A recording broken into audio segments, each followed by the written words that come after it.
Good morning, dear students. In your previous chapter, you learned about the matter. In this class, we shall study about atoms and molecules. Children, you know that everything in the universe is made up of the material and the scientists which are named as matter.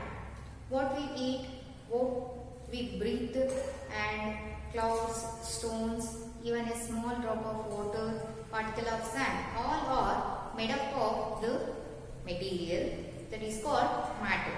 And we know that matter is having its own mass and volume. It can occupy space. It can occupy its own space. And this matter is made up of the small minute particles, such are called atoms. And atoms together they called molecules. Further compounds, they can become a mixture, etc. Children, the chapter atoms and molecules is a very basic concept of your studying chemistry in your higher classes, such as in your 9th, 10th and what you study in your higher classes. This is a very basic concept. This is a foundation to your chemistry. Okay children, now let us discuss about in detail of atoms and molecules. Listen children, ancient Indian and Greek philosophers have always wondered about the unknown and unseen form of matter. The idea of divisibility of matter was considered long back in India, around 500 BC. An Indian philosopher, Maharshi Kanada, postulated that if we go on dividing matter, that is also called Padarth, we shall get smaller and smaller particles. Ultimately, a time will come when we shall come across the smallest particles, behind which further division will not be possible. He named these particles Paramanu. Another Indian philosopher, Pakuda Katyayam, elaborated this doctrine and said that these particles normally exist in a combined form which gives us various forms of matter. Around the same era, ancient Greek philosopher Democritus and Leucippus suggested that if we go on dividing matter, a stage will come when particles obtained cannot be divided further. Democritus called these indivisible particles atoms. These indivisible particles are atoms. Meaning of this atoms is indivisible. All this was based on philosophical consideration and not much experimental work. To validate these ideas could be done till the 18th century. By the end of 18th century, scientists recognized the difference between elements and compounds and naturally became interested in finding out how and why elements combine and what happens when they combine. Anthony L. Lavoisier laid the foundation of chemical sciences by establishing two important laws of chemical combination. Now let us see law of chemical combination. Yes children, now come to law of chemical combination. This law consists of two separate laws such as the law of conservation of mass and the law of constant proportion. The law of conservation of mass states like this: mass can neither be created nor be destroyed in a chemical reaction. In any chemical reaction, mass can be conserved. That means the mass of the reactant must equal to the mass of the product. Mass can neither be created nor be destroyed in a chemical reaction. The next law says like this. The law of constant proportion. In a chemical substance, the elements are always present in definite proportions by the mass. In any chemical substance, in a compound, the elements are combined in a constant proportion as of its definite proportion by its mass. For example, water. Water, we know that the chemical symbol of water is H2O. The water as having the mass 9 grams. In that 9 grams, it going to dissociate. The 9 gram of water is going to dissociate. It gives 1 gram of hydrogen and 8 gram of oxygen. This is because hydrogen and oxygen combined in the ratio 1:9. 1:8. Hydrogen and oxygen combined in the ratio of 1:8. Listen children again. Take for example the water. As water is having 9 gram. The 9 gram of water is going to dissociate. It gives 1 gram of hydrogen and 8 grams of oxygen. This is because hydrogen and oxygen combined in the ratio 1:8. Here 1 represents hydrogen, 8 represents oxygen. All of you recall your atomic mass of hydrogen and oxygen. Okay children, like this, in any chemical substance, the elements are always present in a definite proportions by the mass. After this, the problem faced by the scientist John Dalton, he can give the explanation and he provide the basic theory about the nature of matter through his John Dalton theory.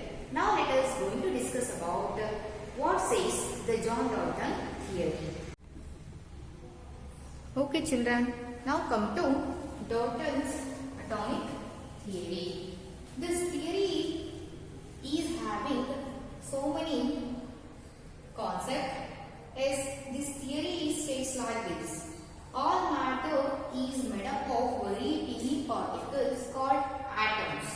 As children, we know that the atom is given by the scientist Democritus and Leucippus. As the same thing is considered here, all matter is made up of very teeny particles called atoms. And atoms cannot be created and not be destroyed in a chemical reaction. In any kind of chemical reaction, the mass can be conserved. The mass of an reactant must equal to the mass of the product. Here, the mass can neither be created nor be destroyed. Third, atoms of a given element are identical in mass and chemical properties. Yes. Atoms of the given element. For example, we take the element carbon. Carbon is having the small minute particles of the carbon atoms. As the carbon atom mass is identical and it shows which kind of chemical property all the atoms of that carbon element shows the same chemical property. As we conclude that like this. Atoms of a given element are identical in mass and chemical property. And next is atoms of different elements have different masses and different chemical property. Yes, atoms of different elements. Take for example hydrogen and oxygen. Hydrogen atoms shows hydrogen chemical properties. Oxygen atom shows oxygen chemical property. Like this, atoms of the different elements is having different mass. Mass is also different and they shows the different chemical properties. Atoms combine. Now come to the next point. Atoms combine in the small ratio of small whole numbers to form a compound. Yes, atoms are combined in a small whole number. smaller whole number to form a compound. For example, water. Water is a compound is having two elements, hydrogen and oxygen. Hydrogen and oxygen combined in the ratio 1:8. Like the atoms combine in the small ratio of a small whole numbers to form a compound. The next point is the relative number and kinds of atoms are constant in a given compound. The relative number and kinds of atoms. For example, take here water. Water is having two elements, hydrogen and oxygen. They are combined. The relative number and kinds of atoms are constant in a given compound. In water, they are same. Yes, these are all the postulates of the John Dalton atomic theory. John Dalton atomic theory. This is very important for your exam point of view. All of you write these postulates.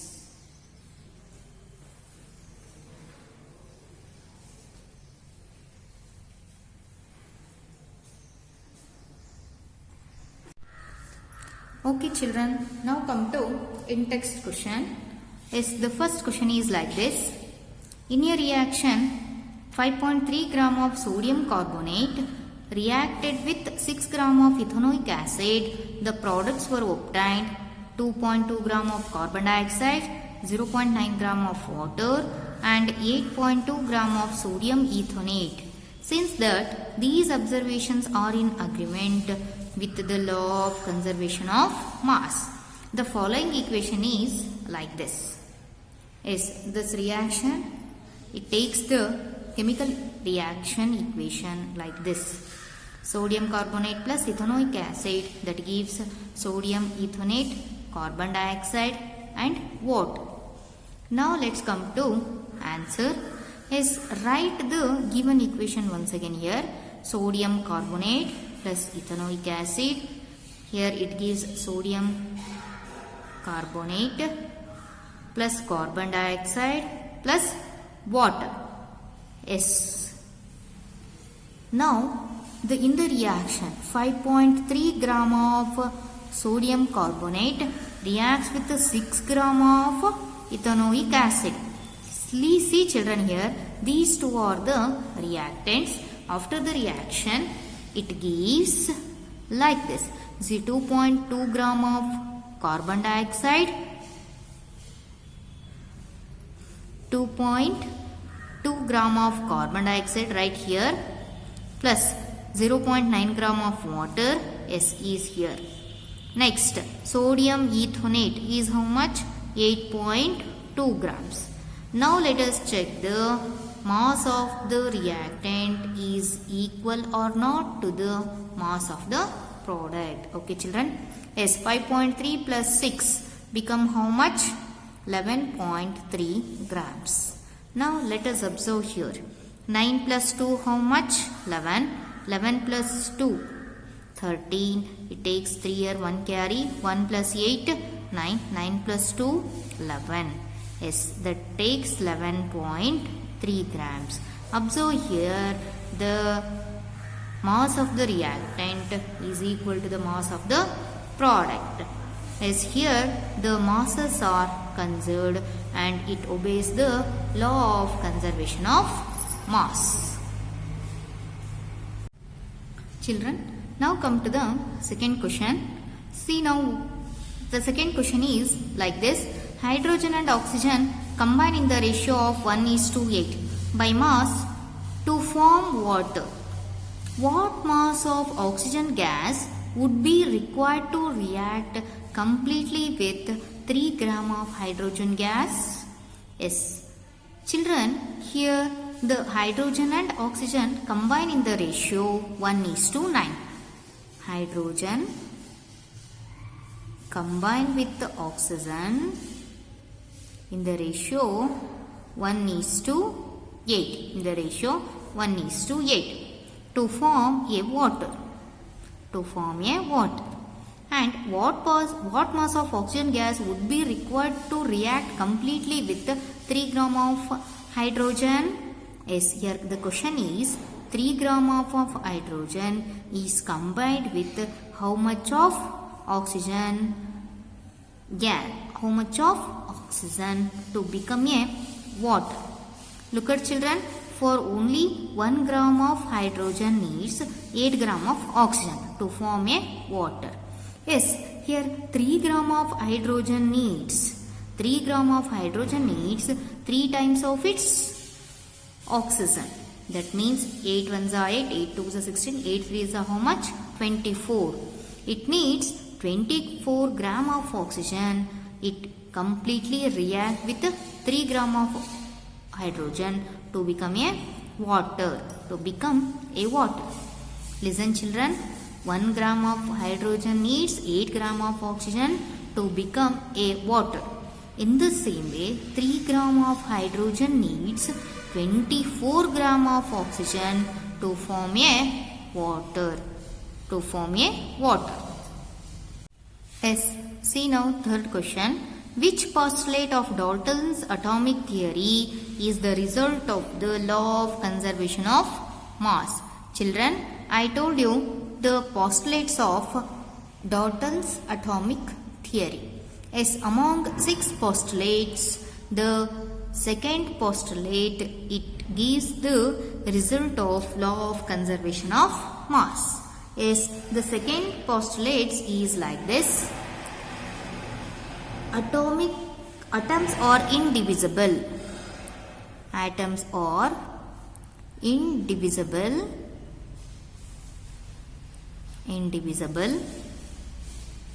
Particles, indivisible particles which cannot be created or destroyed. Which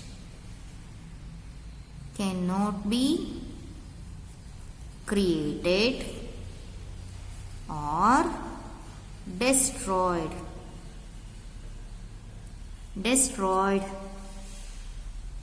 in a chemical reaction.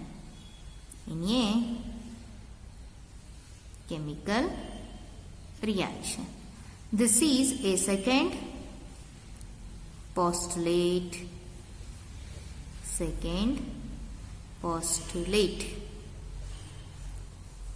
It is the result of law of conservation of mass.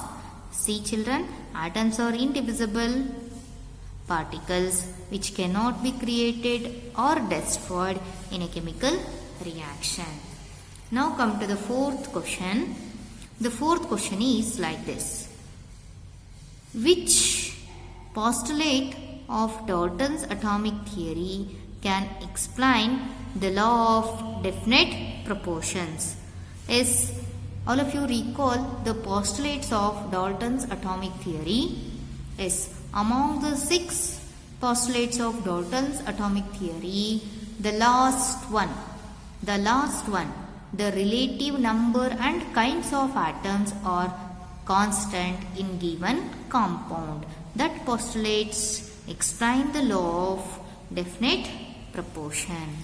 Yes, 6th postulate, that is the relative number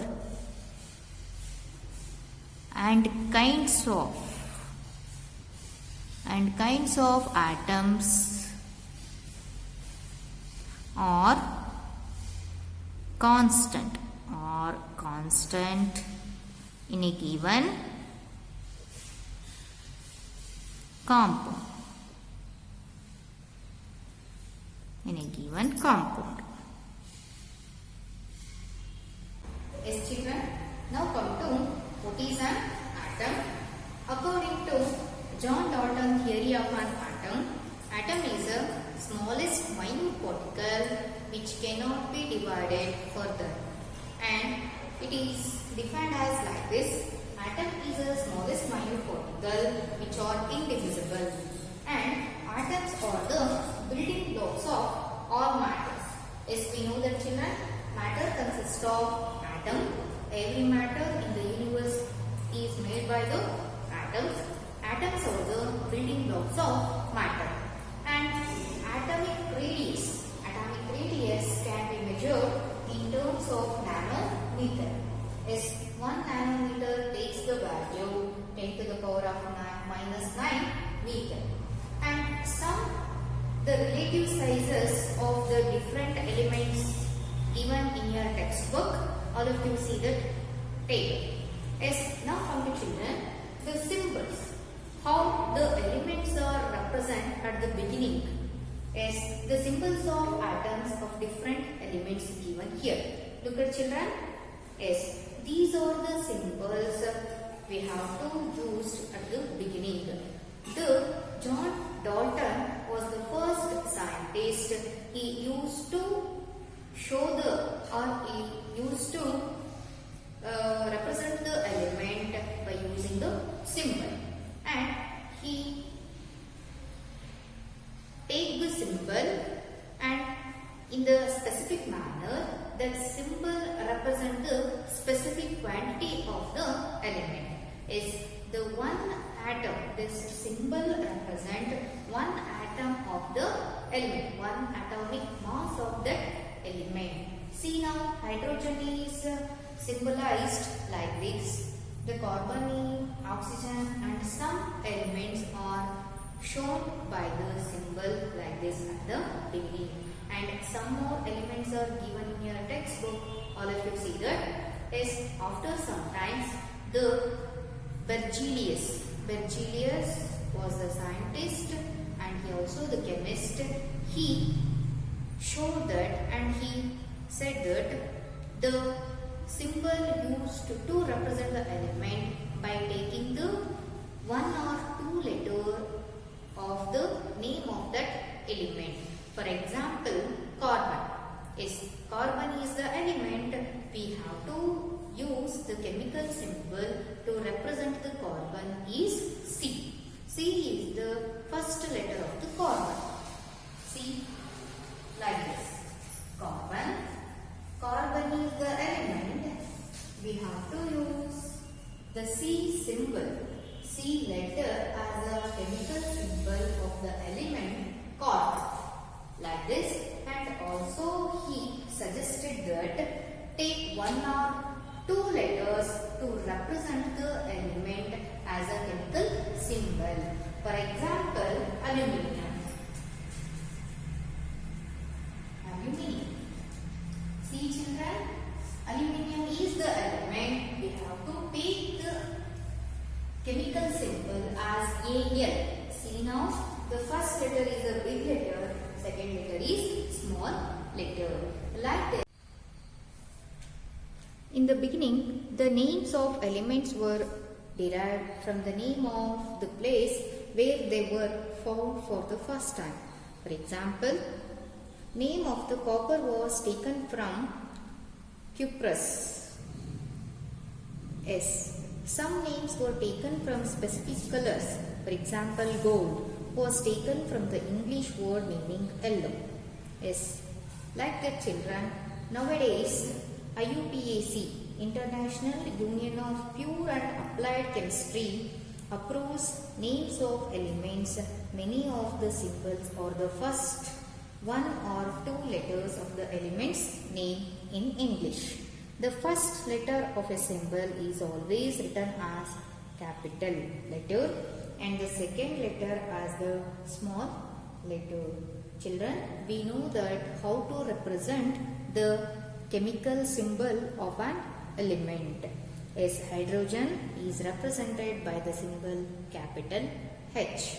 Like that, aluminium is Al, not capital A, capital L. As after that, some other symbols have been taken from the names of the elements in Latin. In Latin, German or Greek. For example, the symbol of iron is Fe. The symbol of iron is Fe. See now, the symbol of iron is the element. The symbol is used to represent that is Fe. Yes, Fe is taken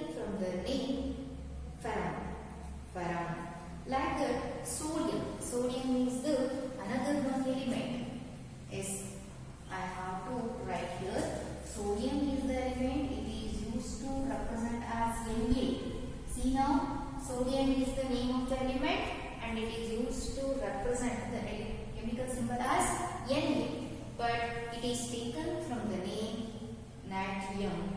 Like that, potassium is represented by the chemical symbol K from carbon. Therefore, each element has a name and a unique chemical symbol. And some more symbols of some elements are given in your textbook. All of you see that. See children now, symbols for some elements given in your textbook. Element and symbols are given here. See now, barium. Barium is the element. It is used to represent the chemical symbol Ba. Carbon as C. Cobalt as CO. See now here, cobalt, the capital letter. The first letter is taken as capital. The second letter O is taken as the small letter. The capital letter is called as upper case. The second letter, the small letter is called lower case. Like this children, S, the nitrogen is used to represent N. Si is the symbol, chemical symbol used to represent the silicon. Like this is the table approved by the IUPAC. The full form of IUPAC is International Union of Pure and Applied Chemistry. Children, up to now we are discussing about what is an atom and John Dalton's theory of an atom, and at the beginning how the symbols are used to represent the elements and some in-text questions. I hope that all of you understood very well. We will discuss the remaining concept of this chapter in your next class. Thank you.